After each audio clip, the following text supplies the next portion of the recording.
So welcome back to another episode, and the dust has settled. Regular life has come back to us all. What an E3, and E3 is just always so insane. There's so much going on. Even for myself this week, I felt schizophrenic in all the information that was coming out, trying to wrap my head around it and understand it all, and the amount of games that were, announced blows your mind. It's just nuts. So today I'm just going to talk about some games that really stood out for me. They're not like games of the show. They're just games that are of interest to me personally. So this is just my list. What do you guys think? What are some games that really blew you away at E3? Put them down below. Maybe some I've missed, and that's entirely possible. There's so many games, but I just thought I'd start off with, it's funny, some of the games that excited me the most were games that were already announced. Like the big one for me was South Park. I know, of all games. But me and Kim really had a wonderful time playing Stick of Truth, and the Fractured Butthole seems right up our alley. No pun intended. But it just looked like so much fun. At first, I must admit, when it was first announced a while ago, I was like, I don't know about the whole superhero thing. Now I'm completely sold. It looks hilarious. It's like a funny take on Civil War, and the combat looks much more improved. So that's the game that I can't wait to play. Now, an unusual game that was announced, and something that I really didn't expect, I don't think anybody did, and I still try to wrap my head around it, was Star Trek VR. I am a bit of a Star Trek fan. I don't go to conventions or do anything like that, but I've always enjoyed the shows, the movies. I'm a fan, for sure. So when they said Star Trek VR, I'm already interested in this entire VR experience. It's exciting to me. But then I was like, what the fuck is this? And there's a part of me that's going, okay, you're just on a bridge and you're doing one job. Like there's like 4 positions on the bridge, the captain, engineer, at the helm and stuff like that. And you all play your roles. And I'm like, how on earth could that be fun? And I also learned that you don't leave the bridge. It's all just on the bridge. But I'm going to try it out. I don't think it's going to be a full-priced game. But just to be able to, in virtual reality, be on the bridge of the Enterprise and be able to talk to your friends. It's actually not the Enterprise. This is another starship.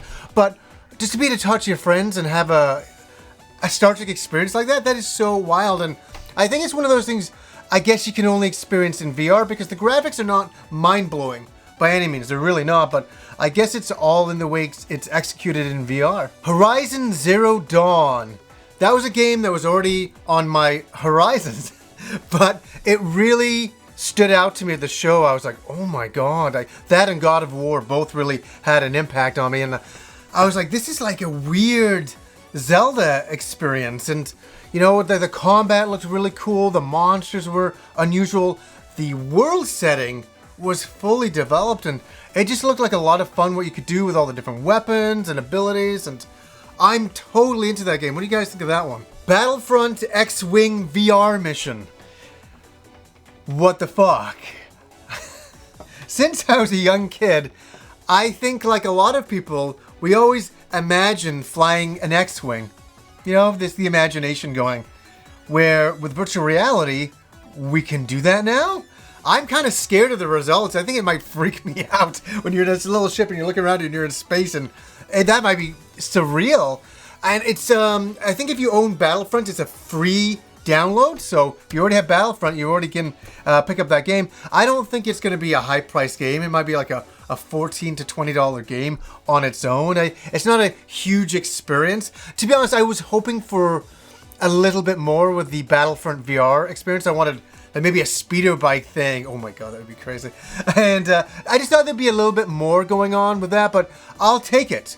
I got Star Trek in VR. I got, Star Wars in VR. I'll take whatever I can get. Yeah, the one other VR experience that I still don't understand is the Final Fantasy 15 VR experience. I don't know what that's all about. It looks like you can do certain missions in virtual reality in Final Fantasy. Thumbs ups. I don't know what to think. I really don't know what it's going to be about. I hope they announce some more details on it. As of this video, as I'm making it, and I'm making this video on Thursday, there is no details on it. So Maybe we'll find out a little bit later. Now, obviously, Nintendo was there, and they showed Zelda. I already gave my first impressions of that. I was very, very impressed with Zelda. It looked beautiful. It was a lot better than what I thought it was going to be. I don't know, isn't that kind of strange? I didn't really realize that you could interact with the world as much as you can. It's a very different Zelda. It's not just like, okay, you go to a different dungeon and you get another weapon. There's probably those aspects as well, but the open worldness of it and what you can do within that open world, pushing boulders, chopping down trees, captured my imagination. It's funny, I'll say this much, and Nintendo only brought really that to E3.